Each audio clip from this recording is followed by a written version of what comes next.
Sejumlah badan usaha milik negara alias BUMN disebut-sebut dalam pengungkapan kasus dugaan tindak pidana pencucian uang atau TPPU ex Jampitsus Febri Adriansyah.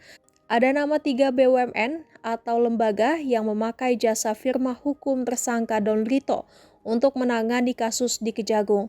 PLT Jampitsus Rudi Margono sekaligus Ketua Tim 9 mengatakan pihaknya tengah menelusuri dugaan TPPU yang menyeret Febri Adriansyah dan rekannya yang berprofesi sebagai kuasa hukum Don Rito. Setidaknya ada 7 perusahaan yang diperiksa menggunakan firma hukum tersangka Don Rito untuk menangani kasus di Kejaksaan Agung RI. Ia menyebut ketujuh perusahaan itu merupakan PT Waskita Beton, PT Argo Jaya, PT Inti Sumber Baja Sakti, PT Perwira Aditama Sejati, PT Jasa Marga, LPEI, dan PT Bandung Indah Gemilang. Dari 7 perusahaan yang disebut Rudi, 2 diketahui merupakan BUMN seperti satu adalah lembaga di bawah Kementerian Keuangan RI.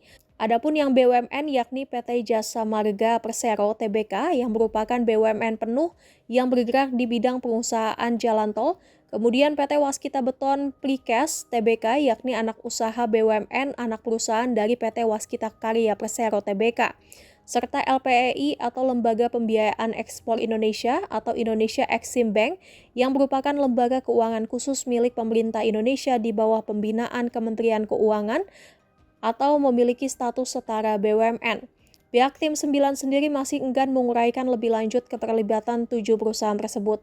Diketahui sebelumnya Polda Metro Jaya menemukan 74 kg emas dan uang ratusan miliar dari rumah Febri Adriansyah. Diduga emas dan uang tersebut merupakan hasil TPPU dari 3 kasus yang pernah ditangani Febri, yakni korupsi Asabri, Batubara PLN, dan PT Krakatau Steel.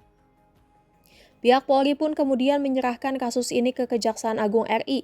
Kejaksaan Agung RI kemudian membentuk Tim 9 sebagai bentuk akuntabilitas dalam mengusut kasus sesama rekan mereka di Kejaksaan Agung RI. Saat ini ada 3 orang yang menjadi tersangka dan ditahan, yakni mantan Jampitsus Febri Adriansyah, advokat Don Rito, dan pengusaha Nurman Herin.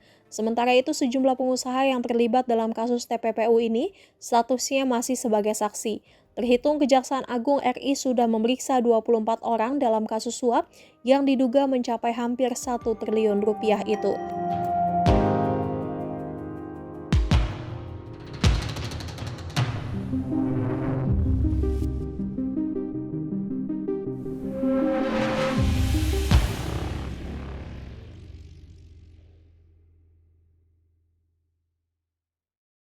Jangan lupa subscribe ya!